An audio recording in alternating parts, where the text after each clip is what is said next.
Hi there.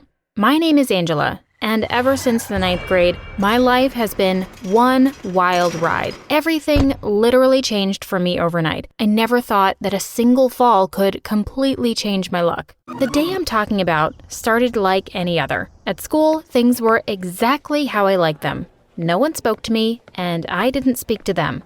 That is, until I got a message from my friend that she was waiting for me outside the debate room. I remembered the meeting we had scheduled, so I ran like crazy. Guess who I ran headfirst into? The king of football, Ross. As if that wasn't bad enough, I spilled my juice on his white shorts, but he grabbed his things and stormed away. I looked down at all of my things scattered around me. That's when I noticed something wasn't mine. I picked it up.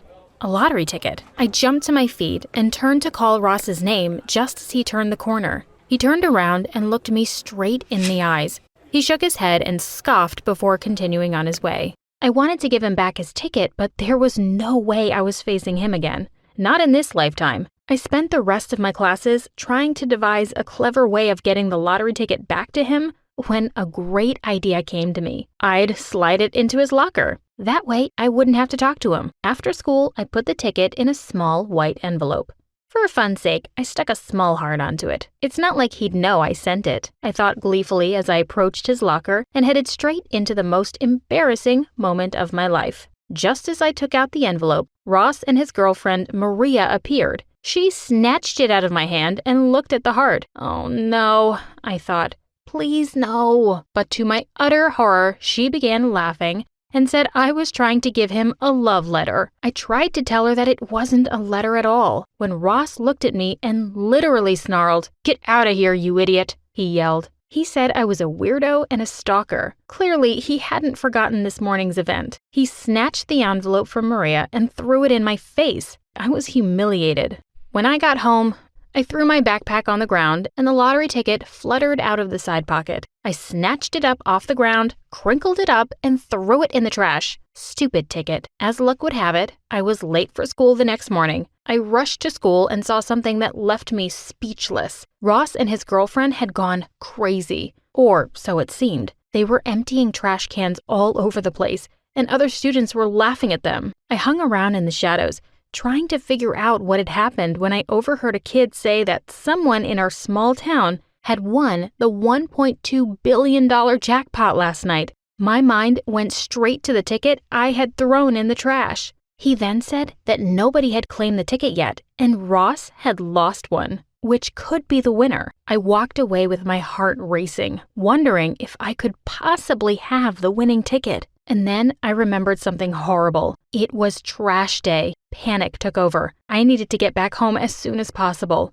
To get out of school, I faked being ill. But the nurse didn't buy it and suggested that I just rest for a little bit in her office. I knew if I was going to get back home before the garbage man came, I needed to do something drastic. So I pretended to faint, but I ended up actually hitting my head really, really hard on the bedstand. On the bright side, though, I got sent home. Once home, I rushed upstairs as quickly as I could while pretending to be ill. I tried to convince my mom that the best thing for me would be fresh air, but she wasn't falling for it and sent me back to my room. I tried to think of another way to get out when I heard the garbage truck down the road. I had to do something right now. I had no choice but to sprint out of the house and deal with the consequences later. I rushed down the stairs, tiptoed out of the back door, and ran towards the dumpster as if I were being chased by bees. Things were about to get really dirty.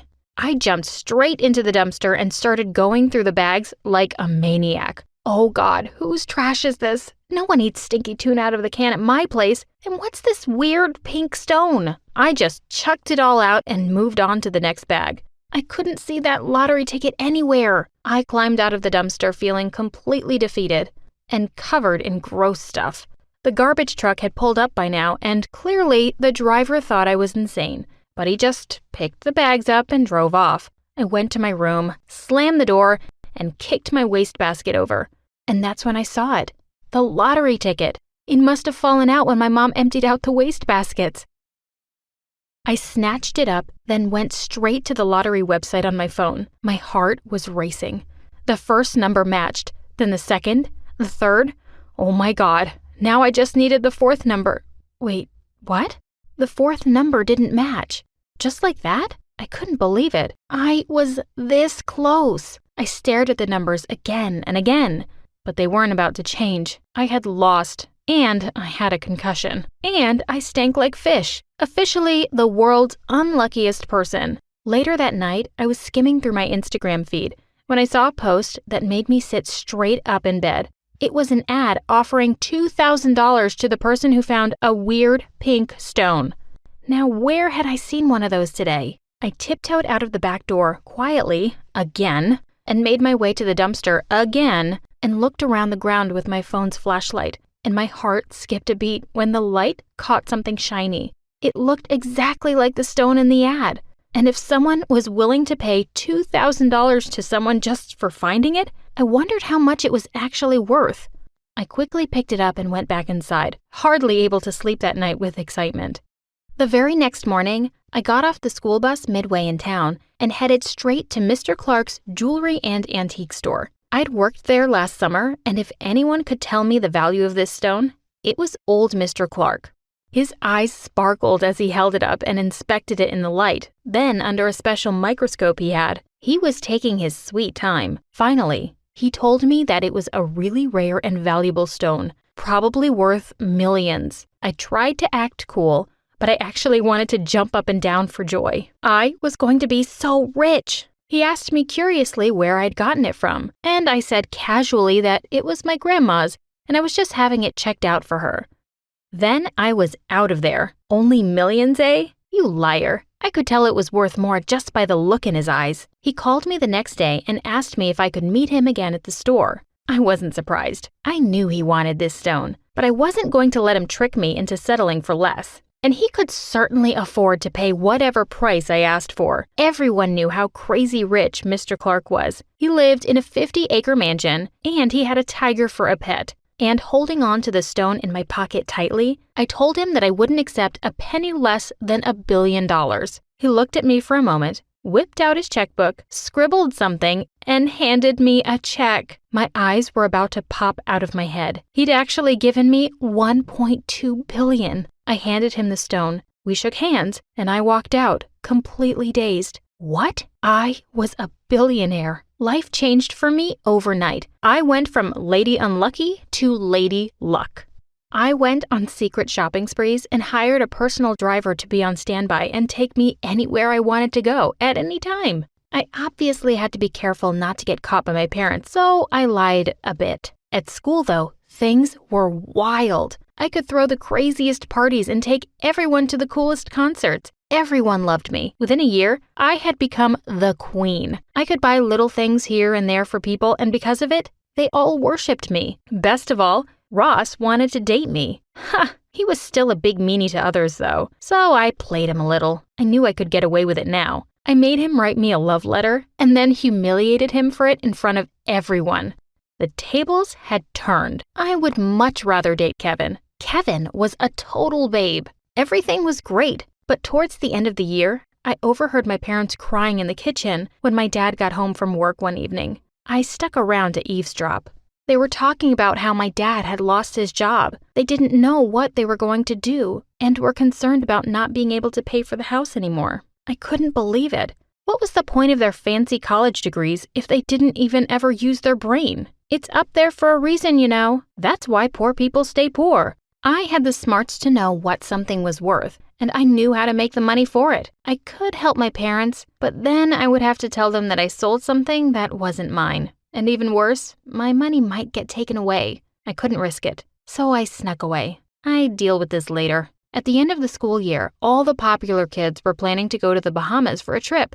I told Mom and Dad that I was going away for a summer vacation, and they were glad to have time to work a few more odd jobs. I kind of felt sorry for them, so I snuck $100 into my dad's wallet. It ended up being 7 of us in total, and I paid for everything. I mean everything. From hotels to room service, we even had 24/7 butlers and a private jet. I bought everyone the best food and treatments. I even paid for a few folks, including myself, to get private surfing lessons. It was awesome, and I was totally happy. At least, so I thought. One day, while I was surfing, I sprained my ankle. I was in terrible pain and freaked out. My surf teachers and 24/7 butlers all came to my aid and rushed me to the hospital. But only Kevin came to see me. I was pleased to see him, but he could only stay a bit, and then he went out to take his mom's call and didn't come back till the next day. I needed some time to heal before going home, so I called my parents and told them that I had won a contest and got to stay for an extra week. They were so preoccupied trying to figure out how to keep paying the bills that they didn't even question things too much. I assumed my friends would want to stay a while longer, but everyone except Kevin said they had to leave. At least I had Kevin, but he had been acting a bit weird. He was always outside. He barely stayed in with me, and when he did, he was always smiling at his phone. It was difficult to always be limping around. When I finally got better, I thought I'd surprise him at the beach, but I was in for a real shock. At the beach, I found him making out with a local, and she was wearing my clothes. This was why he'd stayed. I was devastated. I rushed home the next day. Once I got back home, I was too embarrassed to tell everyone how heartbroken I was, because everyone seemed happy. When they all insisted I throw a big party that weekend, I rented out a huge warehouse and hired interior designers to decorate everything. I even hired bouncers. The whole upcoming senior class was invited. It would be epic and would finally show Kevin he was a sucker for cheating on me with some dumb, broke girl. As expected, the party was absolutely insane. Just about everyone showed up. People were dancing everywhere, and the whole warehouse was full. It started off great, but as the night went on, things got out of control, and I stopped having fun. The cops showed up and busted the party. We were all underage, so we were all in deep trouble. But the worst thing wasn't getting caught. It was when everyone blamed me and told the cops I was to blame for it. Traitors. After everything I'd done for them, of course, the cops took me to a police car and called my parents. And needless to say, my parents were livid. At first, they couldn't believe the cops had the right people, as there was no way in hell Mom and Dad could afford such a wild party. I was so dead. I had to come clean. But I told them there was no way I'd give up my money. They said I was grounded, and I laughed in their faces. I told them I could move into a house easy peasy. In fact, I told them I could pay rent to stay here.